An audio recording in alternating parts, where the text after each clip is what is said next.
GetSmiley, c'est un projet de spin-off universitaire et au sein duquel on développe une technologie, un logiciel qui va permettre aux entreprises de mieux comprendre le comportement humain de leurs clients ou leurs prospects ou les gens qui rentrent en contact avec eux via leur site internet. Donc le site internet est central, est clé et est le miroir sans teint entre l'entreprise et son public. Et donc GetSmiley insère des capteurs sur ce miroir sans teint qui permettent de comprendre mieux comment les gens se sentent par rapport à l'entreprise. On a identifié que beaucoup d'entreprises pensaient qu'elles étaient très performantes dans la relation avec leurs clients. Et quand on interroge les mêmes clients de ces mêmes entreprises, il y en a très peu qui ont cette perception-là. Et donc nous, on essaie de réduire ce creux dans l'incompréhension en fait, qui existe entre les entreprises et les consommateurs. D'accord. Donc ça passe par de la reconnaissance des émotions des spectateurs, enfin des internautes. Et quel taux de succès et de réussite vous avez dans cette reconnaissance des émotions? Alors on a un taux qui est supérieur à 90% dans la reconnaissance des émotions qui est faite du public qui a été analysé. Donc ça permet quand même d'avoir des indicateurs statistiques fiables concernant l'état émotionnel vécu par les gens quand ils rentrent en contact avec l'entreprise. Et pourquoi l'émotion? Ça c'est super important parce que c'est là que va se fixer la mémoire. On vit une émotion et ça génère dans notre cerveau une donnée qui est enregistrée en disque dur, quoi. Et donc cette mémoire va être par la suite peut-être initiatrice d'action, quelle qu'elle soit. Que ce soit un achat, que ce soit d'en parler à un ami, que ce soit de le partager sur les réseaux sociaux. C'est vraiment... Et donc la compréhension de l'émotion, pour nous, est clé pour pouvoir aider les entreprises à mieux engager la conversation, mieux établir un lien avec ses consommateurs ou son public. Quel type de garantie vous offrez au niveau respect de la vie privée, comme il s'agit quand même de filmer des personnes? Alors, si nous ne respectons pas la vie privée, notre projet est mort. C'est aussi simple que ça. Donc, la vie privée est centrale dans tout ce qu'on met en œuvre.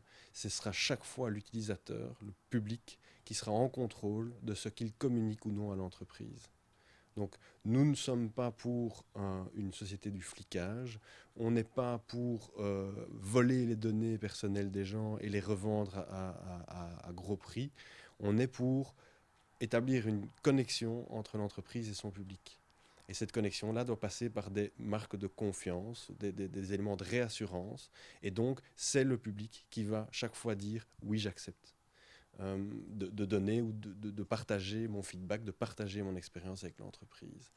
Euh, pour exemple, dans le cadre du capteur sensoriel qu'on utilise, qui est la webcam, entre autres, c'est l'utilisateur qui dit j'accepte que ce site ait accès aux ressources de la webcam de mon ordinateur. Ça, c'est lui qui dit oui ou non. Et importante chose, nous ne sauvegardons pas les images à travers Internet. Donc, GetSmiley ne sera jamais en possession d'images des gens qui acceptent de partager leur flux de webcam. Tout est traité sur la machine de l'utilisateur. Et donc, il n'y a pas d'image qui transite par Internet. Il n'y a que des données de maillage, donc les points qu'on aura fixés sur le visage de la personne. Ça, c'est ce que nous sauvegardons. C'est totalement anonyme. On ne sait pas qui c'est, ni d'où il vient, ni quel est son âge, sa date de naissance. Non, ça, on n'a pas. Les données personnelles, on ne les a pas. Est-ce que vous avez de bons taux de réponse, justement, d'acceptation de ce type de démarche auprès des internautes? Ben, dans les tests que nous avons effectués, le taux d'acceptation, donc d'ouverture ou d'acceptation de l'accès à la webcam, on se situe entre 8 à 19% dans nos tests.